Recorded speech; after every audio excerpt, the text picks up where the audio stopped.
a care facility in Seattle's Madison Valley was originally built to help people who at the time were fighting a death sentence. And while people can now live long lives with HIV, today Virginia Mason Franciscan House Bailey-Boushay House is doing so much to help all sorts of people who live with HIV. We checked in with them to see how they're celebrating Pride as they're about to reach their 33rd birthday. You know, it's such an incredibly meaningful milestone in that we've come so far from where AIDS was a death sentence to now we're able to help support people living and support them having a home and support them having quality of life. To now we have fun and we're planning what we're doing for Pride and all these kind of things. It's a huge shift towards the positive. And so our efforts to really continue to support ending the epidemic remain at the foundation of everything we do.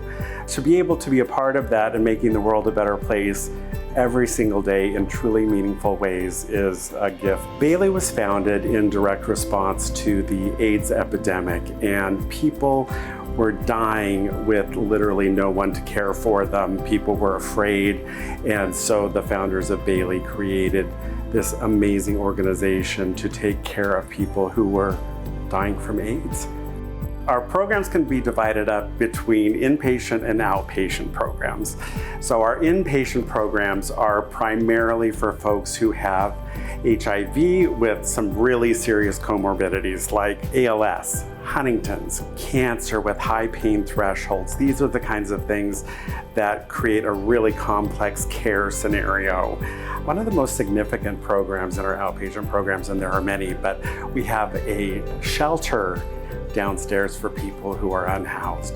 So being part of this shelter allows people to get nutrition support. It allows them to get medication management support and mental health support. It's a gateway, if you will, people going from having no services whatsoever and no supports and no safety nets to being able to be cared for on the most basic levels. And then of course the end goal is to be able to try to get them on their HIV medications and get them housed.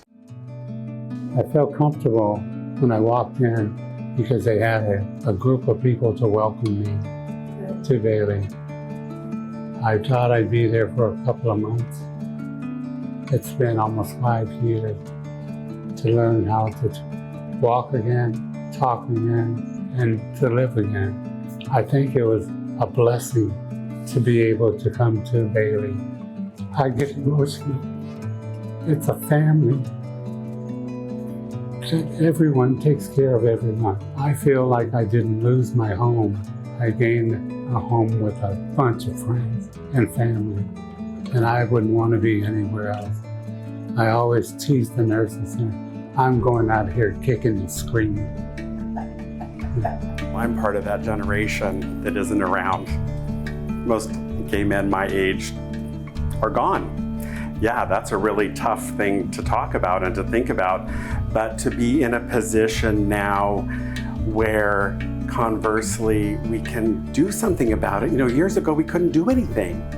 And Bailey was literally the very first in the nation. And so to go from 0 supports and services available to now being able to be a part of an organization that has a comprehensive package of services for these people that so desperately need the care, yeah, it's a really big deal and it feels really good. And when you think back, like you said, you know, and I'm so sorry for your loss of your friends and family that have passed. What do you think they'd be thinking with seeing you now running a place like this?